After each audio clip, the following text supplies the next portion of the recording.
રંજનબેન સવિતાબેનને પુષ્પગુચ્છ અર્પણ કરશે. તાળીઓના ગડગડાટથી સવિતાબેનને વધાવીએ.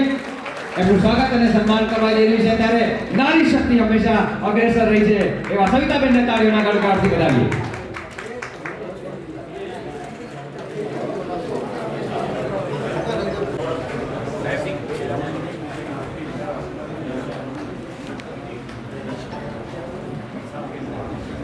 હવે આખો પ્રોગ્રામ લાઈવ આપણે YouTube પર જોવા મળશે તો સૌ સાહેબ માટે જોરદાર તાળીઓ થઈ જશે. અને બધા લાઈક કરજો, સબસ્ક્રાઇબ કરજો અને શેર કરજો. 21,000 રૂપિયા આજે દાન આપે છે એ પહેલા 21,000 રૂપિયા આપેલા છે. આજે 80,135 ટોટલ 1,01,135 નું દાન શ્રી અને 85 વર્ષ પૂરા કર્યા.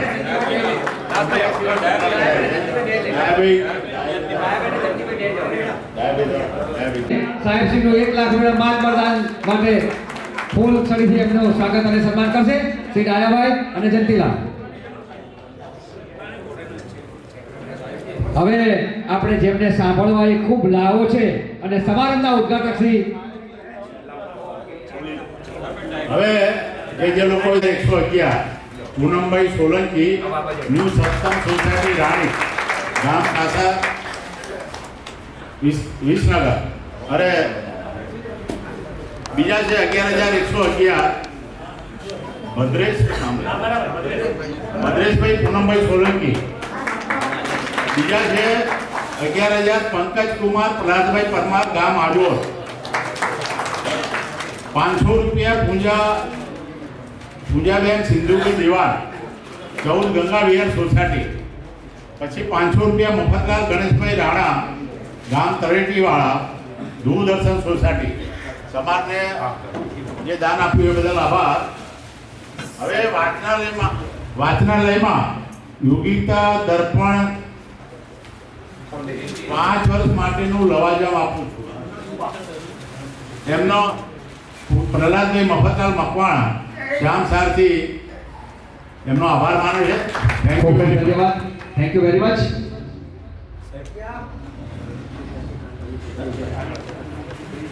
આ કાર્યક્રમના અંતે આપણે સ્વરૂચિ ભોજન લઈ અને છૂટા પડીશું. એટલે હવે હજુ સમારંભના ઉદ્ઘાટક શ્રીનું બોલવાનું બાકી છે. એક એવું દાન આવ્યું છે કે દાન તો વ્યક્તિગત લોકો આપે પણ એક સંસ્થા દેના બેંકમાં અત્યારે ક્રેડિટ સોસાયટી ચાલે છે જનરલ. એના દેના બેંકના પહેલા દેના બેંક હતી, અત્યારે બેંકો બોલા છે, પણ દેના બેંકની એમ્પ્લોયની એક ક્રેડિટ સોસાયટી એમના પૂરતી છે. એમને ગઈકાલે આવીને સંસ્થાને 25,000 નું દાન આપ્યું છે. એ બદલ સંસ્થા એમનો આભાર માનું.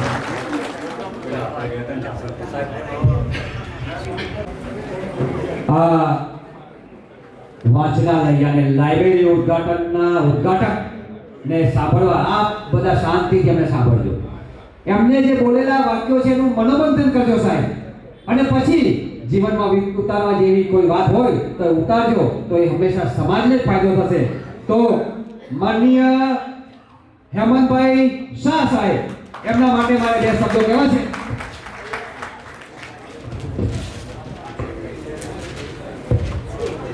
जिंदगी हमें बहुत कुछ सिखाती है.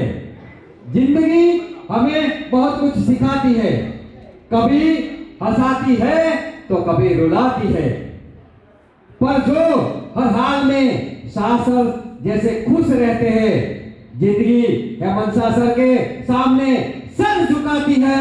सर झुकाती है. तो आवा પોતાની આગવી પ્રતિભા ધરાવતા માનનીય પ્રોફેસર હેમંતભાઈ શાહ સાહેબ નિવૃત્ત પ્રિન્સિપાલ સરને સાદર વિનંતી કે તેઓનું જુદારું પ્રવચન અમને સાંભળવા મળે એવી હાર્દિક અપીલ સાથે આપણે સાદર અભિનંદન સાથે આપણે ઉદ્બોધન કરવા વિનંતી. શ્રી હેમંતભાઈ શાહ નિવૃત્ત principal college arts college. Hemant Kumar Shah આવો છે.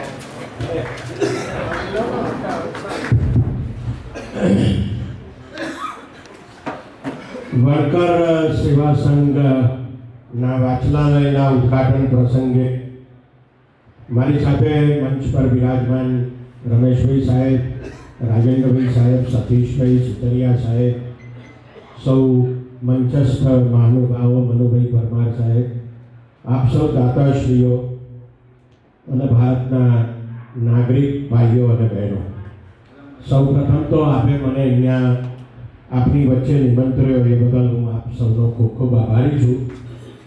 હું આ કંઈ ઉદ્ઘાટન કરવા માટે લાયક છું એવું નથી સમજતો, પણ મનુભાઈનો ખૂબ આગ્રહ હતો, સુતરિયા સાહેબનો ખૂબ આગ્રહ હતો અને એને પરિણામે આપ સૌની સમક્ષ ઉપસ્થિત થવાનું મારે થયું છે. એ બદલ હું આપ સૌનો ખૂબ ખૂબ ઋણી છું. મિત્રો, આપણે જય ભીમ નારો લગાવ્યો એ બહુ આનંદનો વિષય છે. ઘણી વાર આપણે જય ભીમ નારો લગાવ્યો, પણ મને એમ લાગે છે કે જય શ્રી કૃષ્ણ, જય શ્રી રામ, જય માતાજી આવા બધા જે નારા લગાવીએ છીએ એના કરતાં જય ભીમ નારો જરા જુદો છે.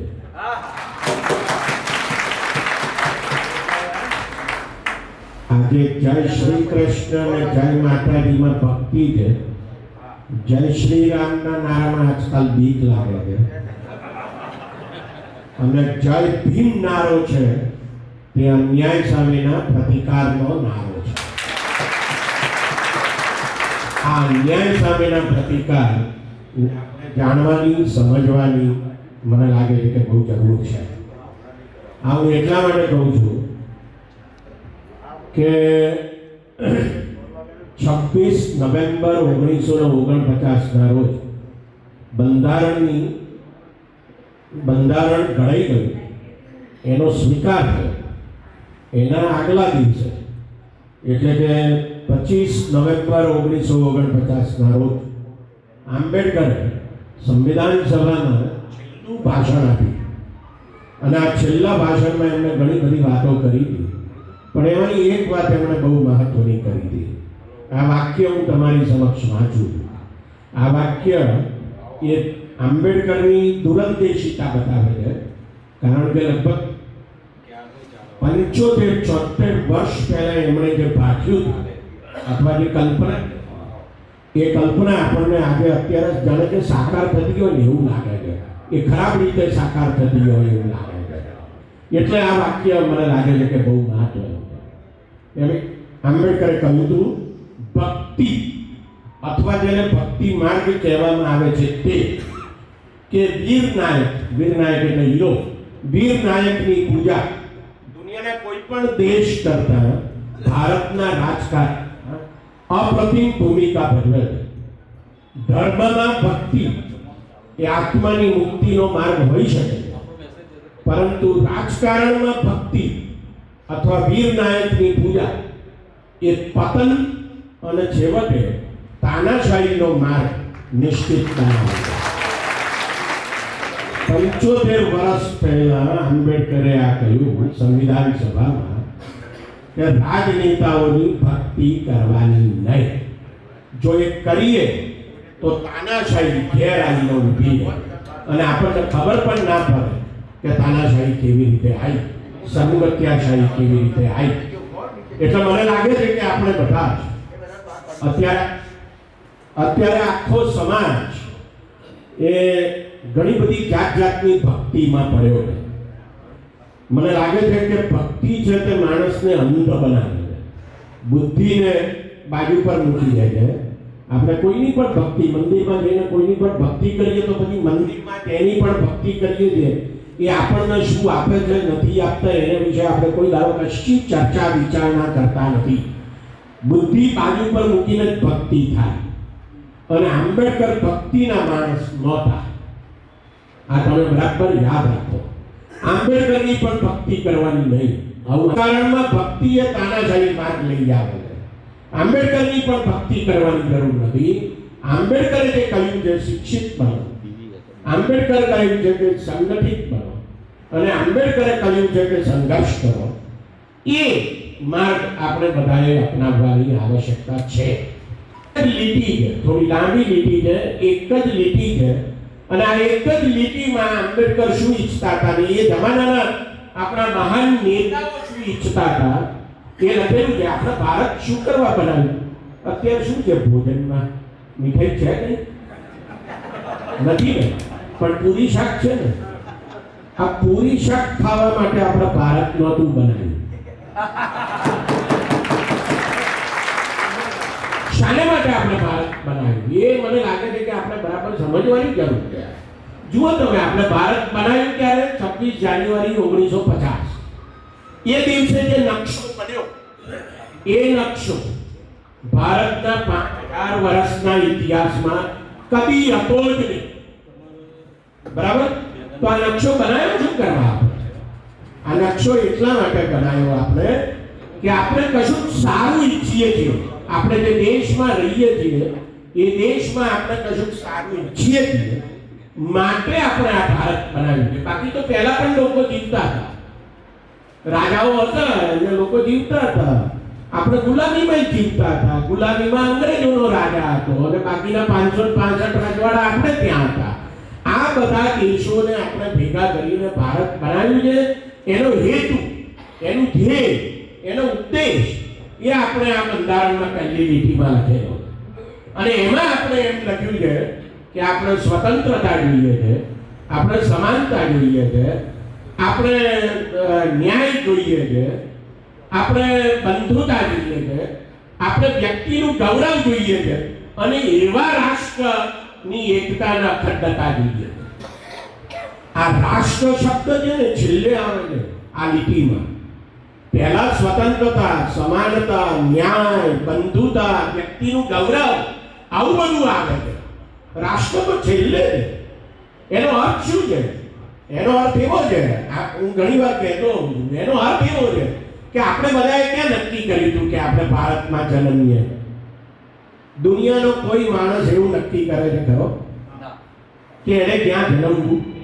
એ નક્કી કરતા જ નથી. એનો અર્થ એવો થયો કે આપણે ભારતમાં જન્મ્યા ને એ તો એક અકસ્માત છે, એક્સિડન્ટ છે. આપણે ક્યાં નક્કી કર્યું? હવે સવાલ ઊભો એ થાય છે કે મારે ક્યાં રહેવું? તો તકલીફ એ છે કે ભારતમાં રહેવું એ પણ આપણી તો મજબૂરી છે ને. આપણને ક્યાં યુરોપ અને અમેરિકા વિઝા આપે છે કે આવો આવો આવો, ઉપરથી ધકેલે છે પાછા. એનો અર્થ એવો થયો કે ભારતમાં જન્મ્યા એ એક અકસ્માત છે, ભારતમાં રહીએ છીએ એ આપણી મજબૂરી છે.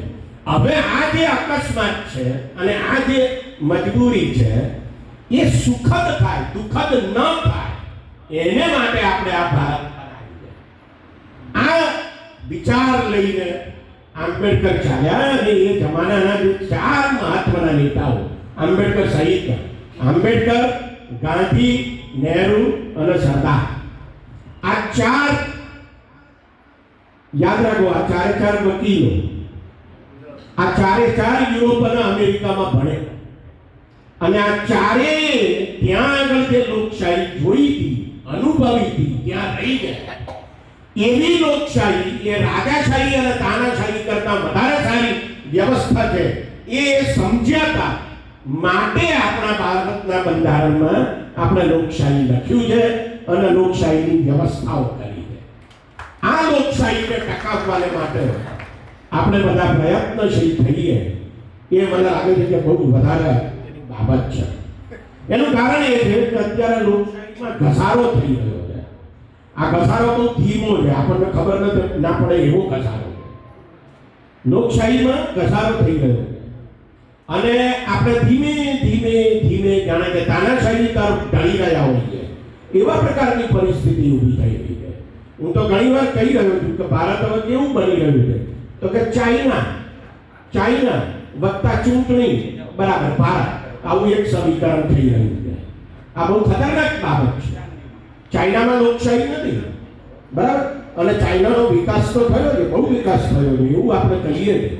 આ વિકાસ પાછળ બહુ ખતરનાક છે, એનાથી ચિંતા રહેવાની જરૂર છે. આના નશા કરતા વધારે ખતરનાક છે.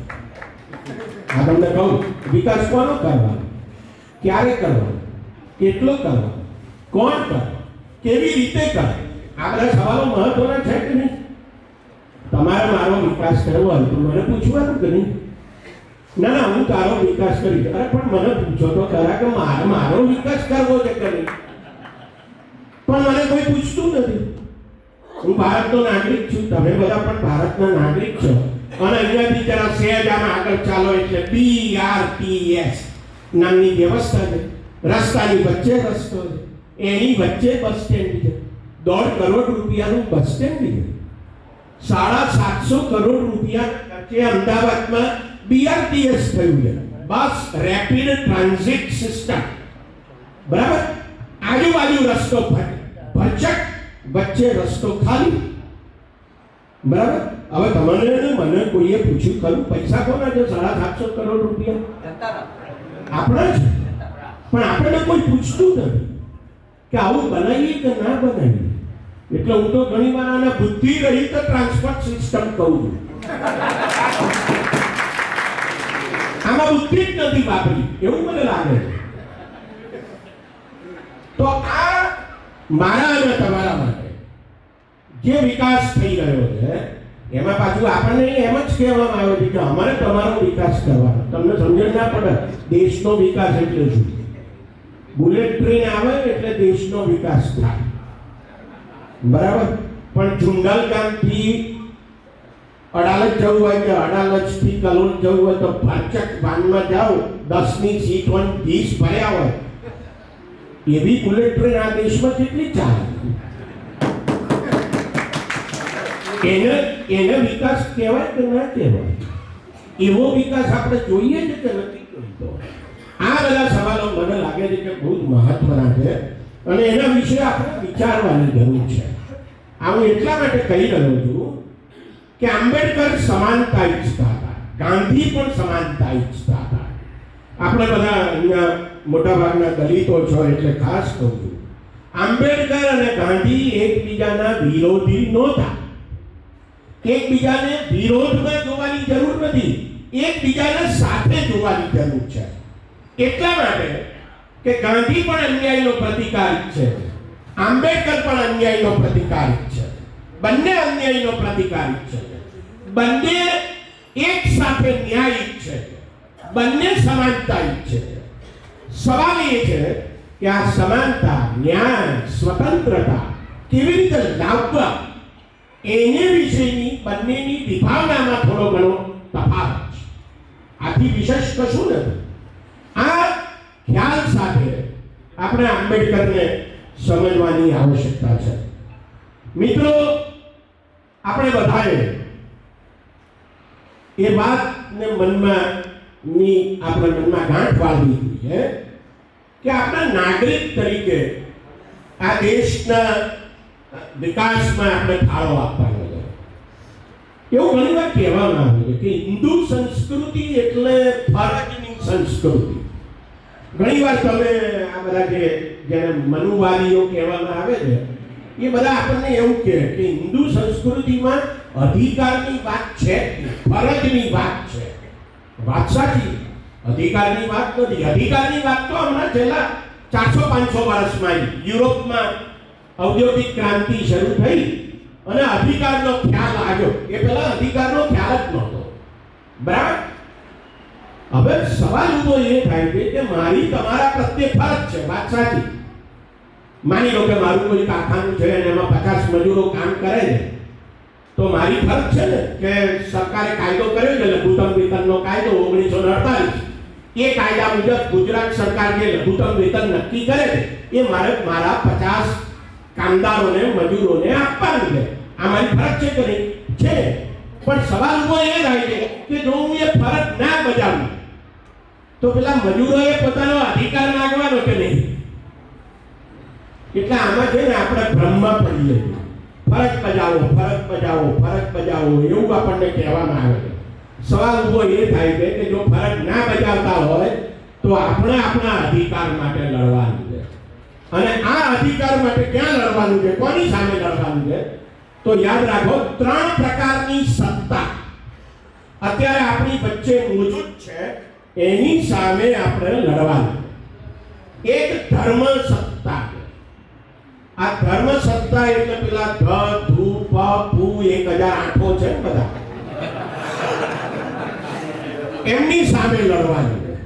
એનું કારણ એ છે કે એ ભગવાનને વેચવા નીકળ્યા, એમનો ધંધો છે. યાદ રાખો તમે, એમાં ફસાવા જેવું નથી. આ ધંધો છે એમને માટે. તમે જુઓ આ બધા કહેવાતા બાબુઓ, કથાકારો અને કહેવાતા સાધુઓ, સંતો, મૌલવીઓ, પાદરીઓ, આ બધા કેવી રીતે જીવે છે એનું જરા વિશ્લેષણ કરજો. તમે જરા જોજો તો તમને ખબર પડે કે કેટલી અય્યાશીમાં જીવે છે. બરાબર? આ અય્યાશીના પૈસા એમની પાસે ક્યાંથી આવે છે? એ ભગવાનને ટીચિંગ મારી તમારી પાસેથી ખરીદે છે, એમાંથી આ પૈસા આવે. એટલે એક આ ધર્મ સત્તા છે. એ આ ધર્મ સત્તામાંથી આપણે બહાર નીકળવાની આવશ્યકતા છે, કારણ કે તો જ આપણે આઝાદ નાગરિક તરીકે જીવી શકીશું. બીજી સત્તા છે તે અર્થ સત્તા છે, પૈસાની સત્તા છે. આજકાલ સાચું છે કે દેશ વેચાઈ ગયો, બે ચાર જણા બહુ મોટા ધનવાનો થઈ રહ્યા છે. તો આ જે પ્રક્રિયા આખી ચાલે છે આ અર્થસત્તા છે. બરાબર? દુનિયામાં અત્યારે લગભગ 60,000 જેટલી મલ્ટીનેશનલ કંપનીઓ, એમાંની 1,000 જેટલી કંપનીઓ તો એવી છે કે જે કંપનીઓના બજેટ એટલે એમનું ટર્નઓવર, બરાબર, વાર્ષિક ટર્નઓવર એ દુનિયાના 120 દેશોના બજેટ કરતા વધારે. તમે જુઓ મુકેશ અંબાણી, એમની મિલકત કેટલી? લગભગ 11.5 લાખ કરોડ રૂપિયા. ગૌતમ અદાણી, એમની મિલકત કેટલી? લગભગ એટલી 10.5-11 લાખ કરોડ રૂપિયા. આ બે જણાની વાત કરું છું, હું ગુજરાતના બીજાની વાત નથી કરતો. ગુજરાત સરકારનું બજેટ કેટલું? 3,63,000 કરોડ રૂપિયા. આખી સરકારનું બજેટ 3,63,000 કરોડ રૂપિયા અને એક માણસની મિલકત, બરાબર, એ 11.5 લાખ કરોડ રૂપિયા. કોણ કોને ચલાવે છે? કઈ સમજણ પડે છે કે નહીં? કોણ કોને ચલાવે? આ અર્થસત્તા છે. એટલે આપણો ભ્રમ છે, ઘણીવાર આપણને ભ્રમ થાય છે કે આપણા ચૂંટાયેલા નેતાઓ એ આપણે કહીએ એમ કરે છે. ના, એવું નથી. એ કહે છે એમ જ કરે છે. આપણે કહીએ એમ કરે ને એ ક્યારે કરે? ચૂંટણી આવે ત્યારે. આ ચૂંટણી આવી તો 10,000 રૂપિયા બિહારની મહિલાઓના ખિસ્સામાં ગયા કે ના ગયા? આ ચૂંટણી ક્યાંથી આવી? એ તો બંધારણમાં લખ્યું છે એટલે આવી. નહીં તો આ ભાઈ કઈ ચૂંટણી કરે એવા છે નહીં. એ તો બંધારણમાં લખેલું છે કે 5 વર્ષે ચૂંટણી આપવી જોઈએ એટલે આવી. છૂટકો નથી કઈ આવી ચૂંટણી. તો આ ચૂંટણી એ લોકશાહી છે.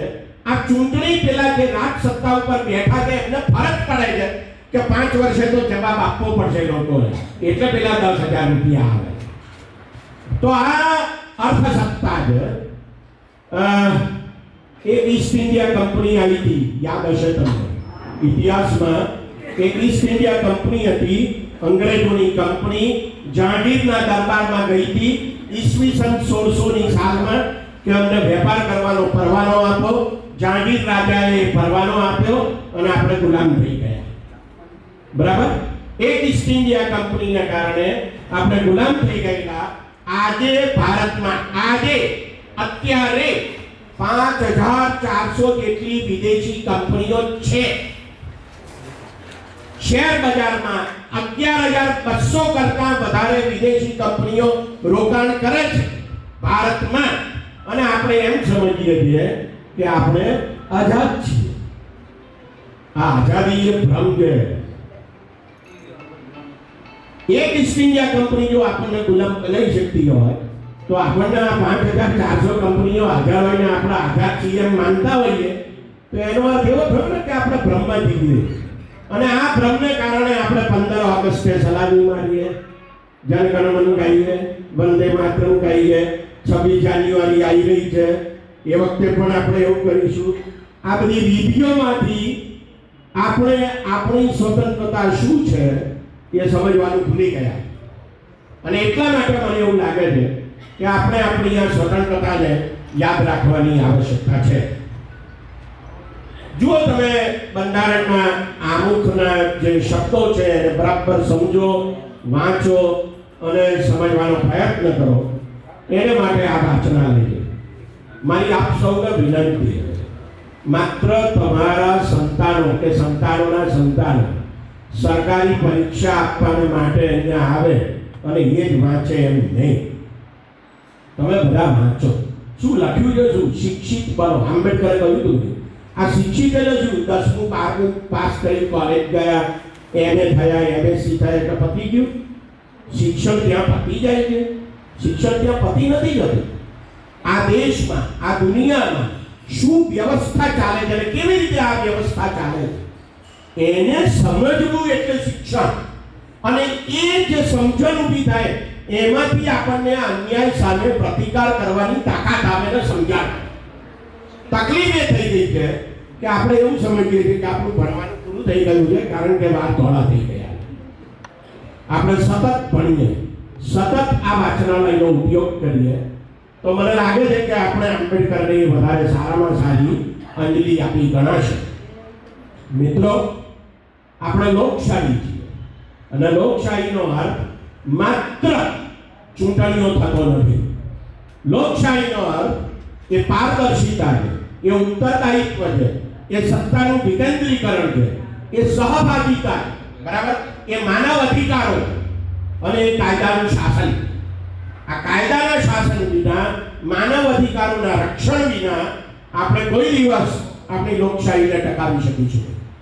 આપણી સૌથી પહેલી ફરજ, ભલે ભારતના બંધારણમાં ના લખ્યું હોય, 1976માં 42મો બંધારણ સુધારો થયો એ વખતે ઇન્દિરા ગાંધી વડાપ્રધાન હતા અને એમણે ભારતના બંધારણમાં નાગરિકોની ફરજનું એક આખું પ્રકરણ ઉમેર્યું અને એમાં 9-10 ફરજો લખવામાં આવેલી છે. પણ જેમાં હું સમજુ છું એ ફરજ એમાં લખેલી નથી. સૌથી પહેલી નાગરિકોની ફરજ શું છે? સૌથી પહેલી ફરજ એ છે કે આપણે આપણા અધિકારોનું રક્ષણ કરીએ અને એ અધિકારો ભારતના બંધારણમાં પ્રકરણ નંબર 3માં લખવામાં આવ્યા છે. આપણે અહીંયા ઘણા બધા ભણેલા મિત્રો છો તમે બધા. અમારા પ્રોફેસરો પણ આવું બોલે છે, શિક્ષકો પણ આવું બોલે છે. એનું કારણ છે કે એમને કદી ખબર પડતી નથી. આ ખરેખર મારાથી આવું બોલાય નહીં, પણ એમને કઈ ખબર કટાકમ પડતી નથી. સીધી વાત કરું, આપણે શું બોલતા હોઈએ છીએ? હંમેશા આવું બોલીએ, ભારતના બંધારણમાં નાગરિકોને અધિકારો આપવામાં આવ્યા. આવું બોલીએ કે આપવામાં આવ્યા. અરે આપણે બંધારણ આપણને કોઈ અધિકાર આપતું જ નથી. આ બંધારણ કોણે બનાવ્યું? કોણે? We the people of India. એમ શરૂ થાય છે ને, અમે ભારતના લોકો. એનો અર્થ એવો થયો કે આ બંધારણ આપણે બનાવ્યું, આપણે જ લખ્યું. એનો અર્થ એવો થયો કે આ અધિકારો કોણે લખ્યા? આપણે લખ્યા. આ બંધારણમાં આપણા અધિકારો આપણે લખેલા. બંધારણ આપણને આપતા નથી. આ કઈ આપવા લેવાની ચીજ નથી. અધિકારો એ હું માણસ તરીકે જન્મ્યો એટલે મને અધિકારો છે. આ તો એક વ્યવસ્થા છે. આ બંધારણ થકી આપણે દેશ બનાવીએ છીએ. એ દેશ એક વ્યવસ્થા છે. એટલે હું વ્યવસ્થા માટે નથી, વ્યવસ્થા મારા માટે છે. એ વ્યવસ્થા જ્યારે મારા માટે થાય ત્યારે આપણે આપણા અધિકારોનું રક્ષણ કરી શકીએ. એટલે આપણે સૌએ આપણા અધિકારોનું રક્ષણ કરવાની આવશ્યકતા છે. અને આ અધિકારોનું ધોવાણ અત્યારે ધર્મના નામે થઈ રહ્યું છે અને અત્યારે દેશભક્તિના નામે થઈ રહ્યું છે. આ બહુ ખતરનાક બાબત છે. આ તમને કહું, એક અંગ્રેજ સાહિત્યકાર છે સેમ્યુઅલ જોન્સન. એણે એક જગ્યાએ એવું લખ્યું છે કે આ રાષ્ટ્રભક્તિ એ હરામખોર લોકોનો છેલ્લો આશરો. Patriotism is the last resort of the scoundrels. આવું લખેલું છે. બીજું કશું ના સૂચે ને એટલે દેશભક્તિ વચ્ચે લાઈન મૂકી દે. આ બહુ ખતરનાક બાબત છે દેશભક્તિ. અને હું તો બહુ સીધી સાદી વાત કરું કે મારે શું કરવા દેશભક્તિ કરવી? હું તો સ્વાર્થી માણસ છું. શા માટે મારે દેશભક્તિ કરવાની? હું દેશમાં રહું છું, દેશમાં જીવું છું, દેશના કાયદા કાનૂન માનવાનો અને એને સ્વીકારવાનો અને એનું પાલન કરવાનો મારો ઈરાદો પણ છે. પણ તમે મને દબાવો, તમે મને કચડી નાખો, તમે મને ના બોલવા દો, ના લખવા દો, એવું કશું હું ચલાવી લેવા માટે તૈયાર નથી. કારણ કે આ બોલવું, આ લખવું, મારા અભિપ્રાયો વ્યક્ત કરવા એ મારો અધિકાર છે. એક માણસ તરીકે મારે જીવવું છે. મારે કઈ મચ્છર તરીકે નથી જીવવું કે જેથી તમે મને બે ટપ્પી મારી નાખો. હું મચ્છર નથી, હું માંકડ નથી, હું વાઘ નથી, હું સિંહ નથી, હું માણસ. અને માણસ તરીકે આપણે જ શું કરવું જોઈએ એની વાત આ બંધારણમાં લખવામાં આવેલી છે. અને એટલે તમે જુઓ, તમે બંધારણ વાંચો તો તરત જ તમને ખબર પડે. પહેલું પ્રકરણ શું આવે? ભારતનું નામ, ઇન્ડિયા ધેટ ઇઝ ભારત. પછી બીજું પ્રકરણ શું આવે? ભારતનો નાગરિક કોણ, એની વિગત આવે. પછી ત્રીજું પ્રકરણ તરત જ કયું આવે છે? મૂળભૂત અધિકારો. એ પછી જ બીજું બધું આવે છે. એટલે વડાપ્રધાન કોણ ને રાષ્ટ્રપતિ કોણ ને ઉપરાષ્ટ્રપતિ કોણ ને સંસદની ચૂંટણી કેવી રીતે થાય, રાજ્યપાલની નિમણૂક કેવી રીતે થાય, સર્વોચ્ચ અદાલતના ન્યાયમૂર્તિઓની કે હાઈકોર્ટના ન્યાયમૂર્તિઓની નિમણૂક કેવી રીતે થાય, વહીવટ કેવી રીતે થાય, બધું પછી. પહેલા શું? પહેલા નાગરિકોના મૂળભૂત અધિકારો. આ અધિકારોનું મહત્વ છે. એટલે એ દ્રષ્ટિએ મને એમ લાગે છે કે આપણે આપણા અધિકારોના રક્ષણ માટે ખાસ પ્રયત્ન કરીએ, ઝઝૂમીએ. જો આપણે અધિકારો માટે નહીં કરીએ તો યાદ રાખો આપણે મચ્છર થઈ જઈશું. એમાં કોઈ શંકાને સ્થાન નથી. અને બીજો એક મુદ્દો યાદ રાખવાની જરૂર છે. 26 જાન્યુઆરી 1950 પહેલા આપણે પ્રજા હતા, કારણ કે રાજાઓ હતા. રાજા હોય તો આપણે પ્રજા હોઈએ. હવે રાજાઓ નથી તો આપણે પ્રજા નથી. આપણે શું છીએ? નાગરિક છીએ. આ પ્રજામાંથી નાગરિક બનાવવાની જે પ્રક્રિયા આપણે 26 જાન્યુઆરી 1950 શરૂ કરી છે, એમાં ઘડિયાળના કાંટા પાછા ફેરવવાનો પ્રયાસ થઈ રહ્યો છે. આપણને ફરીથી પ્રજા બનાવવાનો પ્રયાસ થઈ રહ્યો છે. એ પ્રયાસનો આપણે પ્રતિકાર કરવાની આવશ્યકતા છે. આપણે 26 જાન્યુઆરી તો પ્રજાસત્તાક દિન મનાવીએ છીએ ને, પ્રજાસત્તાક. છેલ્લા 15-20 વર્ષથી હું આ પ્રજાસત્તાક શબ્દ વાપરતો જ નથી. મને આ પ્રજા શબ્દ ગમતો જ નથી. એટલે હું તો લખું છું અને બોલું છું નાગરિક સત્તાક દિન. આ નાગરિક છીએ આપણે, આપણે પ્રજા નથી. કારણ કે જ્યારે આપણે અંગ્રેજીમાં એને માટે શબ્દ વપરાય છે સબ્જેક્ટ. આપણે રાજાઓના સબ્જેક્ટ નથી. આપણે રાજાઓના ગુલામ નથી. આપણે લોકશાહી દેશમાં જીવીએ છીએ, નાગરિક છીએ અને માટે આપણને આ અધિકારો છે. એ અધિકારો માટે આપણે લડવું પડશે. હંમેશા લાગતું રહ્યું છે કે જ્યારે ધર્મ, અર્થ, ધર્મસત્તા, અર્થસત્તા અને રાજસત્તા આ ત્રણે ભેગા થઈ જાય ને ત્યારે શોષણની પ્રક્રિયા ભયંકર રીતે શરૂ થાય. હંમેશા દુનિયાભરમાં તમને ઇતિહાસમાં એક બહુ જોરદાર ઘટના છે અને બહુ સદીઓ સુધી ચાલેલી આ ઘટના છે. યુરોપમાં કોઈ માણસ મરી જાય, ખ્રિસ્તી હોય એનો મરી જાય, તો ચર્ચનો પાદરી એક ચિઠ્ઠી લખી આપે અને એનું જે કોફીન હોય, એની શબ પેટી હોય, એનું જેમાં એનું શબ પડ્યું હોય એમાં એ ચિઠ્ઠી મૂકવાની. અને માન્યતા એવી કે આ પાદરી પેલી ચિઠ્ઠી લખી આપે ને એટલે પેલો મરેલો માણસ સ્વર્ગમાં જાય. અને ચિઠ્ઠી એમને ન લખી આપે, પૈસા જોઈએ એટલે પૈસા આપવા. સામાન્ય માણસો પાદરીને પૈસા આપે, પેલી ચિઠ્ઠી લખાવે, અંદર મૂકે ને પછી એ માણસને દાટે. આ ધર્મ ધંધો નથી તો શું છે? શું છે આ? તો આ ધંધામાંથી યુરોપ બહાર નીકળ્યું અને મનુષ્યના અધિકારોની ચિંતા એને કરી. એટલે ધર્મને અને રાજ્યને એટલે કે સરકારને બેને અલગ કરવાની શરૂઆત લગભગ 400-500 વર્ષ પહેલા થઈ. જ્યારે યુરોપના ઇતિહાસમાં રેનેસાં પીરિયડ તરીકે ઓળખવામાં પુનરુત્થાનનો સમયગાળો. આ પુનરુત્થાનના સમયગાળામાંથી આંબેડકર, નહેરુ, સરદાર, બરાબર, અને ગાંધી શીખ્યા કે ધર્મને રાજકારણ સાથે કોઈ દાડો ભેગા કરવાના નહીં. આ ભેગા કરવાનું જે કામકાજ આજકાલ ચાલે છે એનાથી આપણે ચેતવાની જરૂર છે. કારણ કે એ આપણને આંધળા બનાવે. બરાબર? એટલે આપણે અંધ ના બનીએ અને આપણે હંમેશા સજાગ રહીએ આ દેશની લોકશાહીને ટકાવવા માટે. એને માટે આપણે વધારે મજબૂત રહીએ. એ આપણા શિક્ષણમાંથી આવશે, બાકી તો નહીં આવે. એક બીજો મુદ્દો શિક્ષણના સંદર્ભમાં મારે કહેવો અનામતની વાત બધી બહુ ચાલે છે, બરાબર? હું અનામતની તરફેણ કરનારો હંમેશા રહ્યો છું. એની અનામતની વ્યવસ્થામાં નાની મોટી ખામીઓ હોય એ સુધારવી જોઈએ, એ સાથે પણ હું સંમત છું. પણ અનામત ન હોય એવું માનનારો હું નથી. પણ સવાલ ઊભો એ થાય છે, સવાલ તો ઊભો એ થાય છે કે અનામત કેટલી? કઈ ખબર છે ખરી? ગુજરાત સરકારના કુલ કર્મચારીઓની સંખ્યા લગભગ 8.5 લાખ છે. 8.5 લાખ, બરાબર? એમાં નિયમિત કર્મચારીઓ, રેગ્યુલર કર્મચારીઓ એ કેટલા છે? લગભગ 4.5 લાખ. બાકીના 4 લાખ કોણ છે? તો બાકીના 4 લાખ તો ખાનગી છે, કોન્ટ્રાક્ટ ઉપર છે. એટલે તમારી કંપની હોય, સરકારે તમને કહ્યું હોય કે તમારા અમારે 25 જણા જોઈએ છે આ વિભાગમાં, એટલે તમારી કંપની મારો ઇન્ટરવ્યુ લઈ મને સરકારમાં નોકરી આપે, બરાબર?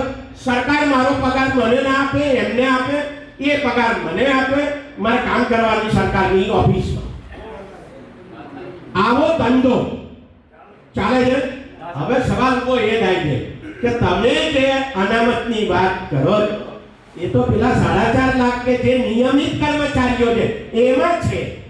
પેલા 4 લાખ કોન્ટ્રાક્ટ ઉપર છે, એમાં તો અનામત આવતી જ નથી. સરકારે અનામત કાઢ્યા વિના કાઢી નથી. આ સમજણ પડે છે? તો વિરોધ કોણ કરવાનો છે તમારે? વિરોધ તો આ જે ખાનગીકરણ થઈ રહ્યું છે સરકારની અંદર, એનો વિરોધ કરવાનો છે કે અમારે તો પૂર્ણ સમયના કર્મચારીઓ જોઈએ, તો જ અનામત આવશે, નહીં તો નહીં આવે. હા, હકીકત તમને કહું. અને આ માત્ર ગુજરાતની વાત છે એવું નથી, આખા દેશમાં આ પરિસ્થિતિ છે.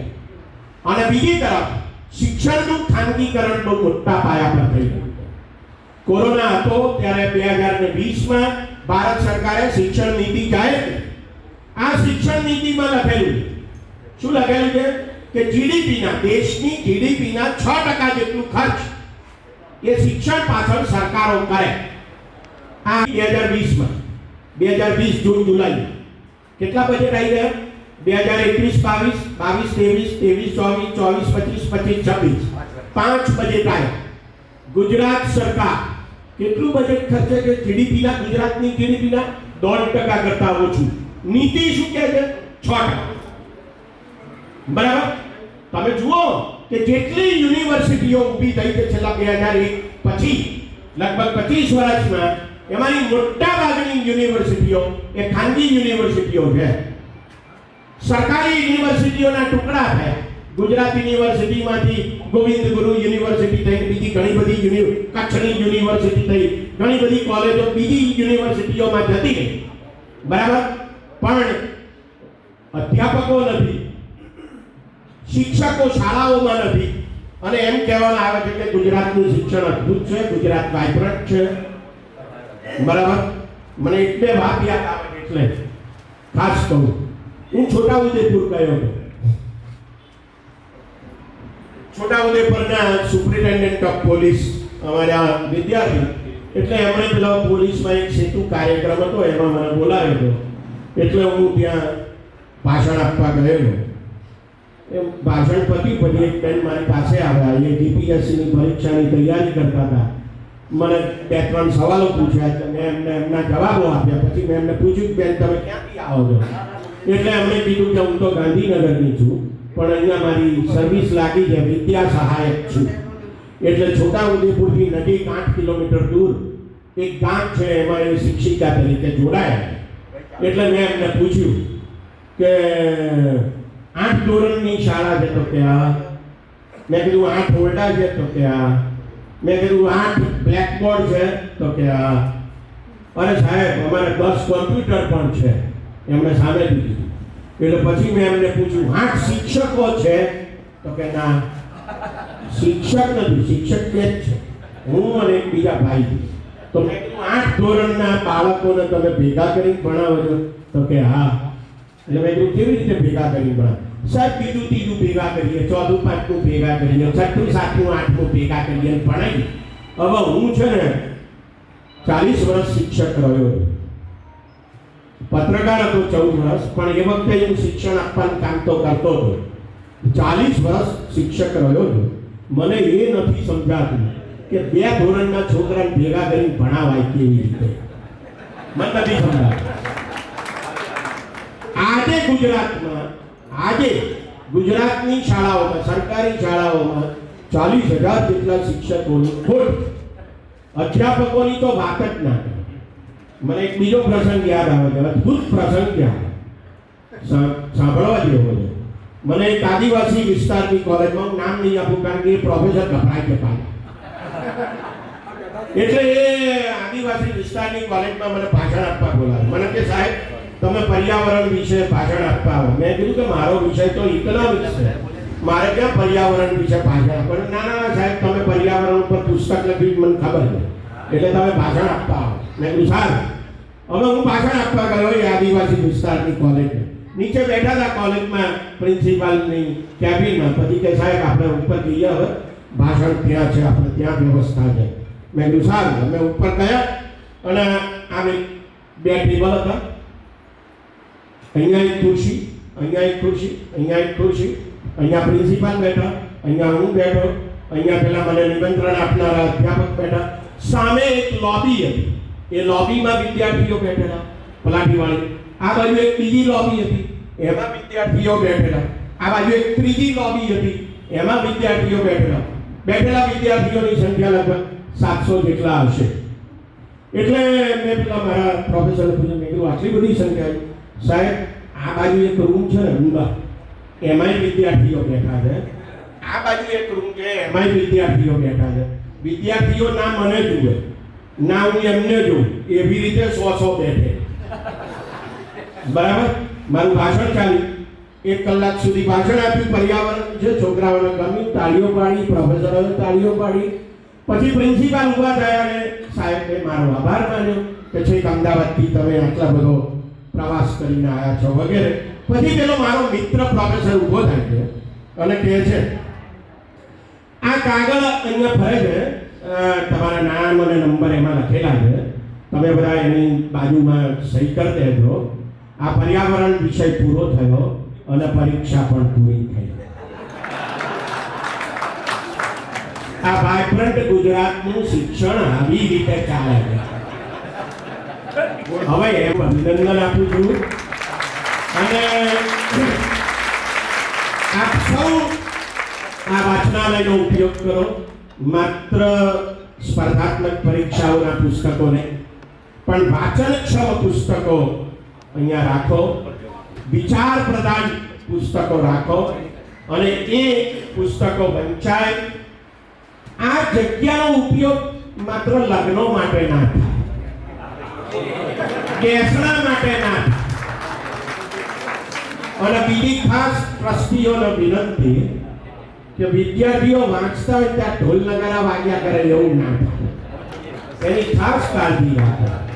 આ બધું બનતું હોય છે, મેં જોયું છે, એટલા માટે હું આપને સૂચન કરું છું. અને એ દ્રષ્ટિએ આપ સૌ આ વિચાર યજ્ઞમાં આજે જોડાવ છો એનો હું આનંદ પ્રગટ કરું છું. આપ સૌને ખૂબ ખૂબ અભિનંદન આપું છું. આ વણકર એટલે શું ખબર છે ને? વણકર એટલે શું? વણકર એટલે તાણા ને વાણા. આ તાણા વાણા જોડાય. જીની જીની બીની ચદરિયા. સંત કબીર જીની જીની બીની ચદરિયા. અને સંત કબીરે ભજનમાં છેલ્લે શું કહે ખબર છે? જ્યોતિ ત્યો ધરી દીની ચદરિયા, જેવી છે એવી તને પાછી આપે. આ વણકર સમાજને આપણે આજે પહોંચીએ, બરાબર, અને એને આગળ ધપાવવા માટેનો પ્રયત્ન કરીએ. અને આંબેડકરે, ગાંધીએ, સરદાર જવાહરલાલ નહેરુએ જે ભારત ઊભું કર્યું એ ભવ્ય ભારત છે, તમારી કલ્પના બહારનું ભારત છે. 26 જાન્યુઆરી 1950 જે ભારત બન્યું ને, અને તરત લોકશાહી આવી ને 1945માં બીજું વિશ્વયુદ્ધ પૂરું થયા પછી અને ભારત આઝાદ થયું એ પછી દુનિયામાં 120 દેશો આઝાદ થયા. એમાંના એક પણ દેશમાં આઝાદ થતાની સાથે લોકશાહી નહોતી આવી. માત્ર ભારતમાં એનું કારણ આંબેડકર છે, એનું કારણ નહેરુ છે, એનું કારણ ગાંધી અને સરદાર છે અને એ જમાનાની સંવિધાન સભા. આપણું કર્તવ્ય છે કે આ લોકશાહીને આપણે ટકાવીએ. યાદ આવે છે એક વાત 2 મિનિટમાં કહી દઉં. હું પાકિસ્તાન ગયો હતો 2015 અને ત્યાં લાહોરમાં અને કરાચીમાં શું કહેવાય કે બધા સંસદ સભ્યો અને ધારાસભ્યો સાથે જ અમારી તો મીટિંગ હતી. બરાબર 40 જેટલા ધારાસભ્યો. પહેલે જ દિવસે ઉદ્ઘાટન હતું. હું સ્ટેજ ઉપર બેઠેલો અને મારી બાજુમાં નવાઝ શરીફના ખાસ માણસ મિસ્ટર પાશા મારી જોડે બેઠેલા. બરાબર મેં પોડિયમ પર જઈને ભાષણ આપ્યું. પછી એમણે ભાષણ આપ્યું અને પછી સંસદ સભ્યો અને ધારાસભ્યો બધા જ બધી જ પાર્ટીઓ પાકિસ્તાનની એના હતા. એમાં એક બેન ચર્ચા દરમિયાન ઊભા થઈને કહે છે हिंदुस्तान का इतना विकास हुआ और हमारे पाकिस्तान का विकास नहीं हुआ, इसकी वजह क्या है? એટલે એ પોતે જ પાછો એનો જવાબ આપે. એમ કહે इसकी वजह तो ये है कि हिंदुस्तान में जमहूरियत है जो पाकिस्तान में नहीं है. और મને जमहूरियत शब्द की खबर नहीं એટલે મેં પેલા ભાષા સાહેબને પૂછ્યું મેં તો जमहूरियत का मतलब क्या होता है એટલે એમણે કીધું डेमोक्रेसी. हिंदुस्तान में लोकशाही है, जमहूरियत है, इसलिए हिंदुस्तान का विकास हुआ है जो हमारे यहाँ नहीं हुआ. अपनी लोकशाही विषय दुनिया भर में गौरव है. આપણો કોઈ પણ એક પોઈન્ટ હોય કે માર્કેટિંગની ભાષામાં કહીએ યુનિક સેલિંગ પોઈન્ટ યુએસપી. આ યુએસપી શું છે? ભારતનું લોકશાહી. એટલે ખાલી છાતી ફૂલાઈને ફરવા જ નહીં કે દુનિયાની બહુ મોટી લોકશાહી, સૌથી મોટી લોકશાહી. હવે એ તો 146 કરોડ છે એટલે એની મેળે સૌથી મોટા થઈ ગયા. એમાં કઈ આપણો પ્રયાસ તો ખાલી 146 કરોડ થવાનો જ કર્યો, બીજો કોઈ પ્રયાસ નથી કર્યો. આપણે લોકશાહીને મજબૂત બનાવવાની છે, એ આપણો યુનિક સેલિંગ પોઈન્ટ છે અને એ પોઈન્ટને આપણે બરાબર મજબૂત રીતે આગળ વધારીએ એવી આપ સૌને શુભેચ્છાઓ પાઠવું છું. આપનું વાંચનાલય છે એટલે મારા મેં લખેલા 11 જેટલા પુસ્તકો પુસ્તિકાઓ લઈને આવ્યો છું. એ અને એ ઉપરાંત મારી પાસે બીજા 2 પુસ્તકો છે એ આપના વાંચનાલયમાં હું આપું છું. આપ સૌ વાંચશો, વિચારશો. કે આજકાલ રામકથા અને હનુમાન કથા અને ભાગવત કથા હજી પેલું શું હમણાં છેલ્લા 15-20 વર્ષથી ચાલુ થયું છે આનંદનો ગરબો અને આવું બધું બહુ ચાલે છે. અને મેં બંધારણનું આમુખ નામનું પુસ્તક લખ્યું અને આનંદનો વિષય છે કે મારું પુસ્તક ગુજરાતમાં 7 આવૃત્તિ થઈ, 7000 કોપીઓ થઈ, એનો મને આનંદ છે.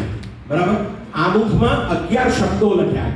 એ 11 શબ્દો બંધારણમાં ક્યાંય સમજાયા નથી એટલે મેં એને સમજાવવાની કોશિશ કરી અને એનું પુસ્તક તૈયાર કર્યું અને આને આટલી બધી સફળતા મળી છે. હવે તો 7મી કોપી પતવા આવી છે એટલે 8મી એડિશન કરવાની તૈયારી ચાલે છે.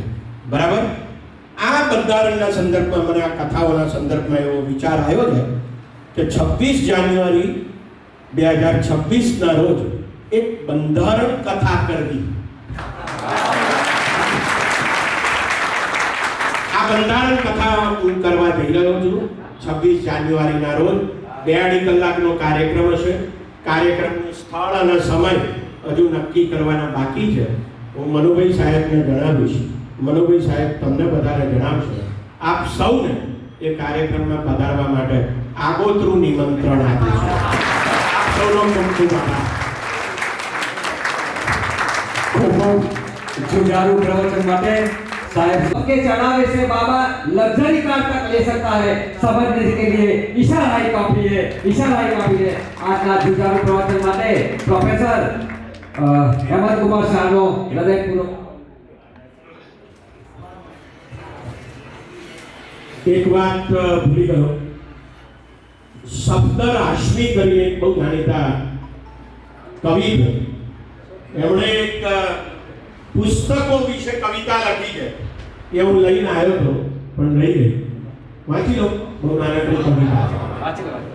किताबें करती है बातें, किताबें करती है बातें, बीते जमानों की, दुनिया के इंसानों की, आज की कल की एक एक पल की, खुशियों की, गमों की, फूलों की, बमों की, जीत की, हार की, प्यार की, मार की, क्या तुम नहीं सुनोगे इन किताबों की बातें? किताबें कुछ कहना चाहती है, तुम्हारे पास रहना चाहती है। किताबों में चिड़िया चहचहाती है, किताबों में खेतियां लहलहाती है, किताबों में झरने गुनगुनाते हैं, परियों के किस्से सुनाते हैं, किताबों में रॉकेट का राज है, किताबों में साइंस की आवाज है। किताबों का कितना बड़ा संसार है, किताबों में ज्ञान की भरमार है। क्या तुम इस संसार में नहीं जाना चाहोगे? किताबें कुछ कहना चाहती है, तुम्हारे पास रहना चाहती है। નો ખરેખર મનનીય પ્રવચન સાંભળવા માટે સાહેબશ્રીનો ખૂબ ખૂબ તાળીઓના ગણગણાટથી આવકાર અને અભિનંદન। હવે આપણી વચ્ચે બે મહાનુભાવ રહી ગયા છે, માનનીય ભીખાભાઈ મકવાણા, સાબર ન્યૂઝ અને સમગ્ર વર્કર સમાજ એપ, સીજે સોલંકી સાહેબ એમનું સાહેબશ્રી પુસ્તક પ્રમુખશ્રી અને મહામંત્રીશ્રીની ટીમ વીએસએસ ટીમને અર્પણ કરે છે। તાળીઓના ગણગણાટ સાથે આપણે વધાવીએ અમે। ભીખાભાઈ મકવાણા જો હાજર હોય તો આવી જાય તત્કાલ। ભીખાભાઈ મકવાણા ગયા? ઓકે, તો દિનેશભાઈ શ્રોફ એમ અચીવર્સ એમનું સન્માન કરવા માટે તો વિદ્યાર્થીઓ પહેલા જવા દેજો, કારણ કે જેના માટે આપણે કર્યું છે એને પહેલા જવા દીધા। વિનંતી કે તેઓ આભાર વિધિ કરે। Thank you. સમયનો હોત હજુ પણ 2 મિનિટ બેસી રહેજો, અગત્યની સૂચના। બહેનો 2 મિનિટ બેસી રહેજો, અગત્યની સૂચના, પછી જાઓ શાંતિથી। તો આજના વાંચનાલય ઉદ્ઘાટન સમારોહમાં ઉપસ્થિત મહાનુભાવ કે સર્વપ્રથમ શ્રી પ્રોફેસર અને નિવૃત્ત આચાર્ય શ્રી એમનું આપણે જે પ્રવચન સાંભળ્યું અને આજે એમનો કિંમતી સમય કાઢીને અહીં ઉપસ્થિત રહ્યા, તો તેમનો આપણે સર્વપ્રથમ આભાર વ્યક્ત કરીએ છીએ। સાથે સાથે પ્રોફેસર રાજેન્દ્ર જાદવ સાહેબ એમનો પણ સમય કાઢી અને આ કાર્યક્રમને દીપાયમાન બનાવ્યો છે, એમને શિક્ષણ વિશે ઘણા બધા સારા અભિપ્રાય આપ્યા છે, તેમનો પણ આ પ્રસંગે આપણે ખૂબ ખૂબ આભાર માનીએ છીએ। રમેશભાઈ મકવાણા સાહેબ કે સદાય આપણા કાર્યક્રમની અંદર આપણને ઉમદા સહયોગ આપે છે, તેમનો પણ આ કાર્યક્રમમાં ખૂબ જ આભાર વ્યક્ત કરીએ છીએ। શ્રી હેમંત કુમાર શાહ સાહેબ જે એમને આપણા નાગરિક અધિકાર અને યુએસપી અને શિક્ષણ વિશે આપણને બહુ ખૂબ જ કેટલા દ્વાર ખોલી નાખે એવું પ્રવચન આપી અને આપણને શિક્ષણ વિશે જે જ્ઞાન પીરસ્યું છે તે તેઓનો પણ આ પ્રસંગે આપણે ખૂબ ખૂબ આભાર વ્યક્ત કરીએ છીએ। શ્રી અમૃતભાઈ પરમાર સાહેબ જેમને આપણને સ્પર્ધાત્મક પરીક્ષાના પુસ્તકો અર્પણ કર્યા છે, તેમનો આપણે આભાર વ્યક્ત કરીએ છીએ। શ્રી રાજેન્દ્રભાઈ પરમાર સાહેબ ઇન્કમટેક્સ ઓફિસર, તેમનો પણ આપણે આભાર વ્યક્ત કરીએ છીએ। સાથે સાથ વીએસએસ કમિટી કે જેમને આટલું બધું કામ ટૂંક જ સમયમાં અમે લાસ્ટ શનિવારે રવિવારે મીટિંગ કરી હતી અને એક વીકની અંદર આ કાર્યક્રમને ખરેખર દીપાયમાન બનાવ્યો છે, તો એ બદલ ટ્રસ્ટી શ્રી, આયોજક મિત્રોનો તમામનો આભાર વ્યક્ત કરું છું।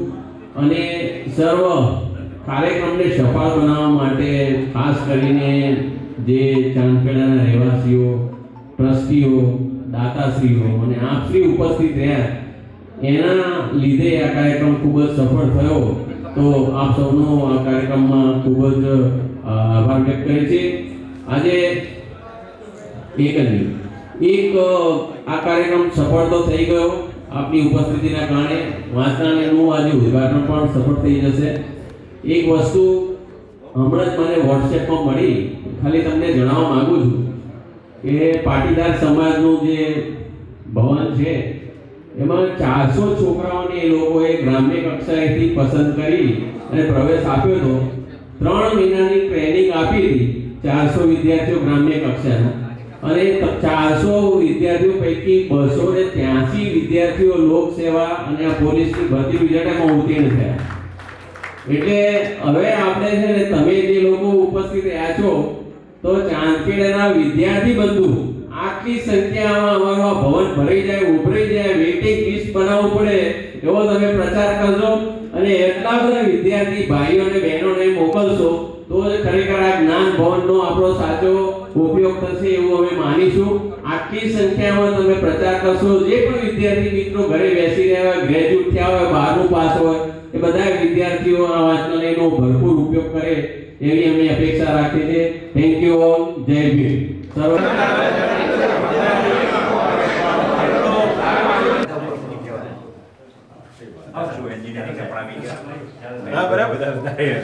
વિદ્યાર્થીઓ આપતા જાય છે.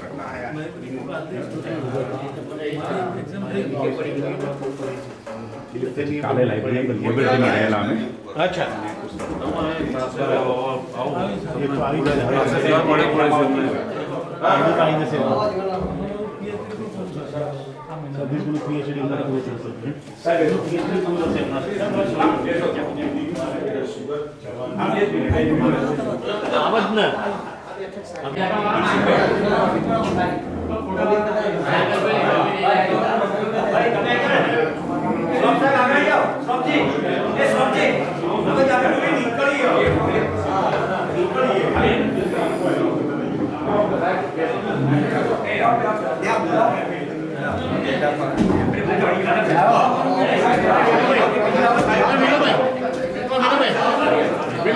આપણે ફોટો પડાવીએ.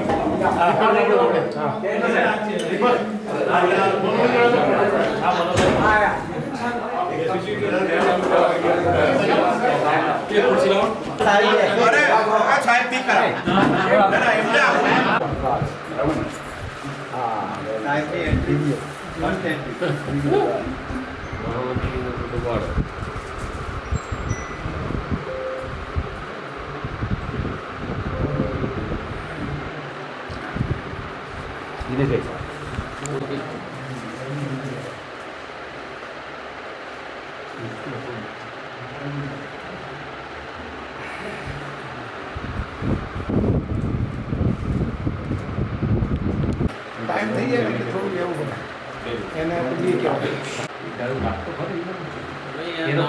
મોબાઈલ સીધો રાખો.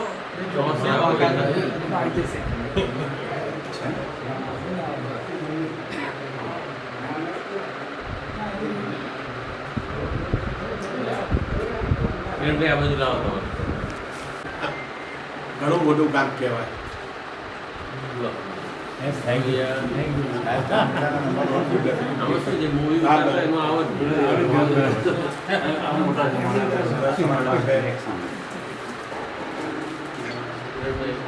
એમાં એવું છે કે સમાજના અમુક વર્ગો એવા એમણે જાતે જ કરવું પડે